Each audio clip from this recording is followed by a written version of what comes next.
कसैले सुख दिएर सुख पाउने भए यो संसारमा कसैले पनि दुःख पाउनुहुन्थेन। एक्ज्याक्टली। अनि उहाँहरू जति पनि युवाहरू हुनुहुन्छ कुनै समय सङ्घर्ष गर्दै जाँदा आज कम्पनी थ्रु क्वालिफाई भएर आज आफ्नो कन्ट्रीदेखि बाहिरी कन्ट्रीमा टुरिस्ट भएर जानुभएको छ। हाम्रो देशमा हरेक युवा युवतीले आफ्नो खुट्टामा उभिनुपर्छ भन्ने सोचले विदेशिनु भएको छ कतिजना काम गर्न भनेर। तर काम गर्न जाँदाखेरिको सिचुएसन अलग हुन्छ र घुम्न जाँदाखेरिको सिचुएसन अलग हुन्छ।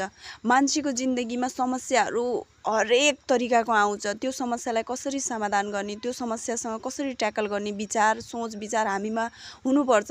अनि जुन पनि सूचना जुन पनि इन्फर्मेसन पायौँ भने त्यसमा नेगेटिभ पोजिटिभ भन्ने पक्षहरू हुन्छ। अनि हरेक क्षेत्रमा हरेक व्यक्तिले एउटै क्षेत्रमा काम गर्ने भने अरू व्यक्तिले कहाँ गर्ने त। त्यही भएर कतिपयले कहाँ गर्न लेखेको हुन्छ, कतिपयले कहाँ गर्न लेखेको हुन्छ। तर आफूले काम गर्दै जाँदाखेरि कुनै पनि ठाउँको वास्तविक इन्फर्मेसन आफूलाई थाहा छैन भने बुझ्ने प्रयास गर्नुपर्छ। किनकि कहिले कसो आँखाले देखेको कुरा राइट हुँदैन। त्यस्तै आफूले कुनै पनि चिज देखिसकेछ, गलत इन्फर्मेसन आइरहेछ भने त्यसलाई बुझ्नु बहुत जरुरी छ। बुझ्ने प्रयास गरेन नचाहँदा नचाहँदै आफ्नो हातबाट राम्रो कुराहरू फुत्किन पुग्छ के। त्यही भएर हामी सबैले यी कुराहरू बहुत ध्यान दिनु